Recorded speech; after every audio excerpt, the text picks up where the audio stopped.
En las vastas páginas de la historia, las sombras de hombres y mujeres imperfectos nos recuerdan que en la debilidad humana se manifiesta la soberana voluntad de Dios. La grandeza de su obra no reside en la perfección de los instrumentos, sino en la gloria que Él derrama sobre ellos. Así, a lo largo de los siglos, estos hombres, marcados por sus luchas, fueron escogidos para cumplir los designios divinos, más allá de sus límites y falencias. Moisés, el hombre que fue criado entre los lujos del palacio de Egipto, no siempre fue el gran líder que liberó al pueblo de Israel. En su juventud, su ira lo llevó a cometer un acto grave. Al ver a un egipcio golpeando a un hebreo, su temperamento explosivo lo empujó a matar al egipcio. En aquellos días sucedió que, crecido ya Moisés, salió a sus hermanos y los vio en sus duras tareas y observó a un egipcio que golpeaba a uno de los hebreos, sus hermanos. Entonces miró a todas partes y, viendo que no parecía nadie, mató al egipcio y lo escondió en la arena. Al día siguiente salió y vio a dos hebreos que reñían. Entonces dijo al que maltrataba al otro: ¿por qué golpeas a tu prójimo? Y él respondió: ¿quién te ha puesto a ti por príncipe y juez sobre nosotros? ¿Piensas matarme como mataste al egipcio? Entonces Moisés tuvo miedo y dijo: ciertamente esto ha sido descubierto. Oyendo Faraón acerca de este hecho, procuró matar a Moisés, pero Moisés huyó de delante de Faraón y habitó en la tierra de Madián. Este acto de rabia lo obligó a huir, abandonando la vida que conocía, y se refugió en el desierto, lejos del mundo, lejos de Egipto, en la soledad de su fracaso. Pero fue en su huida, en su más profunda debilidad, donde Dios lo encontró. El Señor le habló desde una zarza que ardía sin consumirse, y Moisés, temeroso y lleno de dudas, escuchó la voz de Dios, quien le dijo: dijo luego Jehová: bien he visto la aflicción de mi pueblo que está en Egipto, y he oído su clamor a causa de sus exactores, pues he conocido sus angustias, y he descendido para librarlos de mano de los egipcios, y sacarlos de aquella tierra a una tierra buena y ancha, a tierra que fluye leche y miel, a los lugares del cananeo, del eteo, del amorreo, del fereceo, del heveo y del jebuseo. El clamor, pues, de los hijos de Israel ha venido delante de mí, y también he visto la opresión con que los egipcios los oprimen. Ven, por tanto, ahora, y te enviaré a Faraón, para que saques de Egipto a mi pueblo, los hijos de Israel. Moisés, el hombre que había huido de su pasado, se encontraba ahora frente a un mandato que parecía imposible.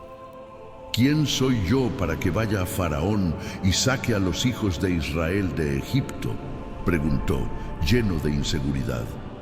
Moisés no solo temía regresar a Egipto, sino que también se consideraba incapaz debido a su tartamudez. Se sentía indigno para hablar ante el faraón y mucho menos para ser un líder de su pueblo. «Ay, Señor, no soy elocuente», replicó, sintiendo que sus defectos lo hacían inútil ante tal misión. ¿Quién dio la boca al hombre?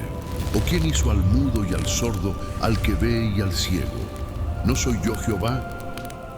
Dios no solo le dio la fortaleza que Moisés no podía encontrar en sí mismo, sino que lo equipó con el poder de su palabra y con la presencia de su hermano Aarón. Moisés, el fugitivo y tartamudo, fue transformado en el hombre que desafiaría al faraón, que dividiría las aguas del Mar Rojo, que guiaría a un pueblo de esclavos hacia la libertad. A pesar de sus debilidades, fue elegido para realizar la más grande liberación en la historia de Israel. Moisés, en su fragilidad, fue el instrumento de la gloria de Dios. David, el menor de los hijos de Isaí, no era considerado por su familia como el hombre digno de la corona. Sin embargo, cuando Samuel fue enviado a ungir al próximo rey de Israel, Dios vio algo que los demás no veían.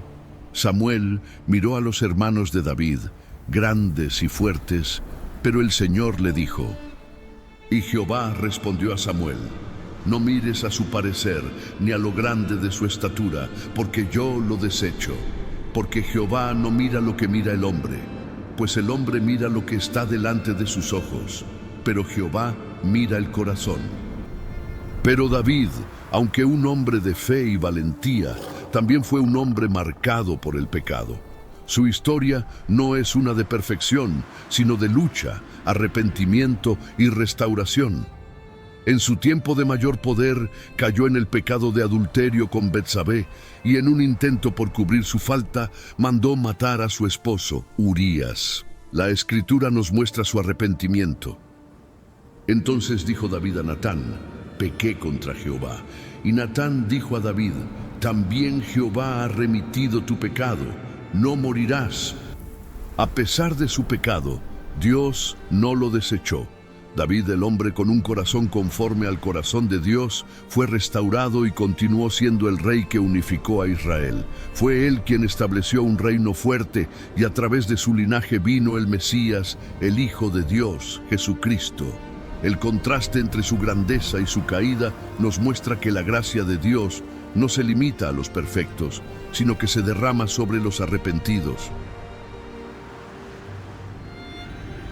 Gedeón, un hombre común de una de las tribus más pequeñas de Israel, la de Manasés, estaba lleno de temor. Cuando Dios lo llamó a ser el liberador de su pueblo, Gedeón respondió con dudas, sin ver cómo él, tan insignificante, podría derrotar a los poderosos enemigos de Israel. Y mirándole Jehová le dijo: Ve con esta tu fuerza y salvarás a Israel de la mano de los madianitas. ¿No te envío yo? Entonces le respondió: Ah, Señor mío, ¿con qué salvaré yo a Israel? He aquí que mi familia es pobre en Manasés, y yo el menor en la casa de mi padre. Pero el Señor no vio su debilidad, sino el potencial que él mismo podría activar. Gedeón recibió la misión de liberar a Israel de la opresión de los madianitas. Sin embargo, Gedeón aún dudaba y pidió a Dios una señal tras otra. Finalmente, con un ejército de apenas 300 hombres, Dios le dio la victoria, haciendo que los madianitas fueran derrotados de manera milagrosa. Con solo 300 hombres, Dios permitió que Gedeón derrotara a un ejército vasto y formidable, demostrando que no era la fuerza humana la que aseguraba la victoria, sino la intervención divina. Así, Gedeón, el hombre que se consideraba insignificante, fue usado por Dios para traer libertad a Israel. Pedro, el discípulo impetuoso y valiente, a menudo actuaba antes de pensar. Cuando Jesús fue arrestado, Pedro, en su deseo de defenderlo, sacó su espada y cortó la oreja de un siervo del sumo sacerdote. Jesús, con un tono sereno, le dijo: Y Jesús le dijo: Amigo, ¿a qué vienes? Entonces se acercaron y echaron mano a Jesús y le prendieron. Pero uno de los que estaban con Jesús, extendiendo la mano, sacó su espada e hiriendo a un siervo del sumo sacerdote, le quitó la oreja. Entonces Jesús le dijo: Vuelve tu espada a su lugar, porque todos los que tomen espada, a espada perecerán.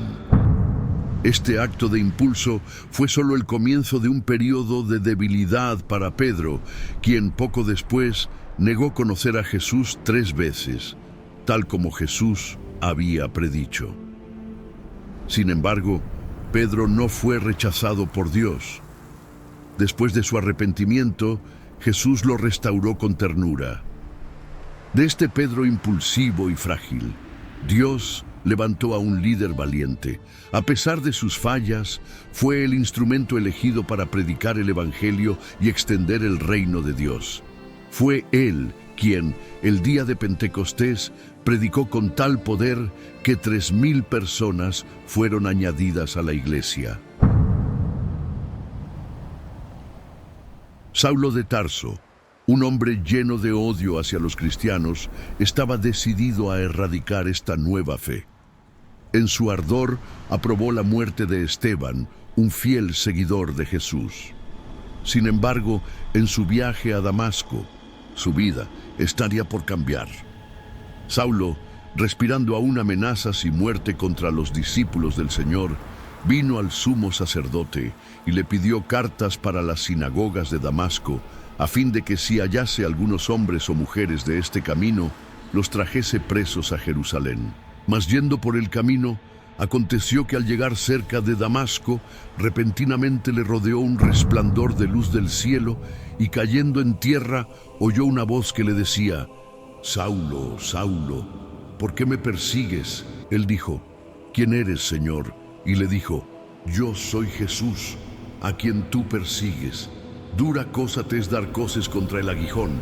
Él, temblando y temeroso, dijo: «Señor, ¿qué quieres que yo haga?». Fue en ese momento de completa humildad que Saulo, el perseguidor, se transformó en Pablo, el apóstol. Pablo, el hombre que una vez intentó destruir la iglesia, se convirtió en su mayor defensor. No solo predicó el evangelio por todo el mundo, sino que, a través de él, se escribieron casi la mitad de los libros del Nuevo Testamento. En sus cartas, dejó enseñanzas que han guiado a millones a lo largo de los siglos. Pablo sufrió persecuciones, encarcelamientos, hambre y necesidades. A pesar de todo, no vaciló en su llamado. «Todo lo puedo en Cristo que me fortalece». Nada lo detenía. Su vida, marcada por la adversidad, fue una demostración del poder de Dios para usar incluso al más rencoroso de los hombres. En el corazón de Jericó, una ciudad de fortaleza y desesperanza, Rahab, una mujer que vivía una vida marcada por el rechazo y el pecado, se encontraba ante una decisión crucial. La ciudad, imponente en su resistencia, estaba destinada a caer, pero Rahab, a pesar de su historia y su vida, reconoció en su corazón la soberanía del Dios de Israel. En lugar de alinear su destino con la condena de la ciudad, ella tomó una decisión de fe que la cambiaría para siempre. Cuando los espías israelitas llegaron a la ciudad, los soldados del rey de Jericó comenzaron a buscar a los intrusos. Pero Rahab, lejos de traicionar a los israelitas, decidió protegerlos, sabiendo que su destino y el de su pueblo ya estaban sellados. Con gran astucia les dijo a los hombres del rey: «Sí, vinieron a mí unos hombres, pero yo no supe de dónde eran». No solo los escondió, sino que, al ser interrogada por los soldados, los engañó, haciendo creer que los espías habían huido por otro camino. El riesgo era grande, pues el castigo para quien traicionara a Jericó sería fatal. Sin embargo, Rahab, movida por una fe inquebrantable en el Dios de Israel, decidió actuar, pero su valentía no terminó ahí. Rahab sabía que el destino de la ciudad era inevitable y les pidió a los espías una promesa de salvación para ella y su familia cuando la ciudad fuera destruida. En un acto de profunda fe, Rahab les pidió que, cuando el juicio de Dios cayera sobre Jericó, ella y su familia fueran protegidos.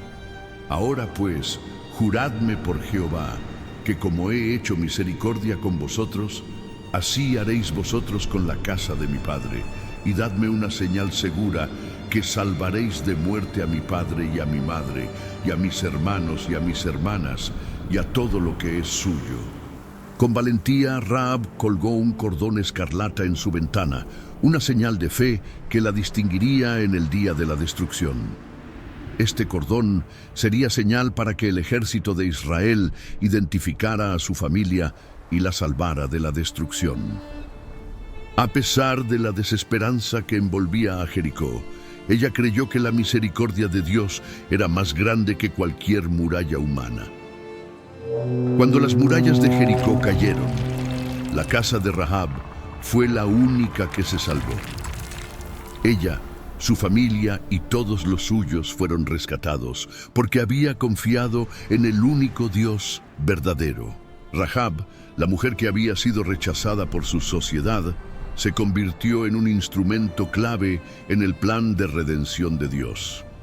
Ella no solo fue salvada, sino que fue incluida en la historia divina, como un testimonio de que Dios puede redimir incluso a los más marginados, transformándolos en instrumentos de su gloria. Mateo, un hombre odiado y marginado por su pueblo, era recaudador de impuestos. Su vida estaba marcada por la codicia y el egoísmo. En lugar de vivir conforme a la ley de Dios, vivía del despojo y la traición, enriquecido a costa de la miseria de otros. Para los judíos, los recaudadores de impuestos eran peores que los pecadores comunes. Era un hombre que, aunque tenía riquezas, no tenía paz. Pero un día, cuando su vida parecía estar atrapada en el egoísmo y la desesperanza, Jesús lo miró y le dijo: «Sígueme». En un instante Mateo dejó su mesa, su dinero y su vida de pecado, respondiendo al llamado de Cristo. A pesar de su pasado y sus imperfecciones, Dios lo eligió. Mateo, el recaudador de impuestos, un hombre de corazón endurecido por la avaricia, se convirtió en un discípulo fiel. No solo fue transformado, sino que Dios lo usó para escribir el Evangelio que lleva su nombre, un mensaje que alcanzaría a millones. A través de su vida, Dios mostró que no importa cuán bajo hayamos caído, su gracia puede usarnos para cumplir un propósito eterno. Gracias por ver este video. Si te ha sido de bendición, no olvides suscribirte, darle like y compartirlo. Tu apoyo nos ayuda a seguir llevando el mensaje de Dios. Que el Señor te bendiga y nos vemos en el próximo video.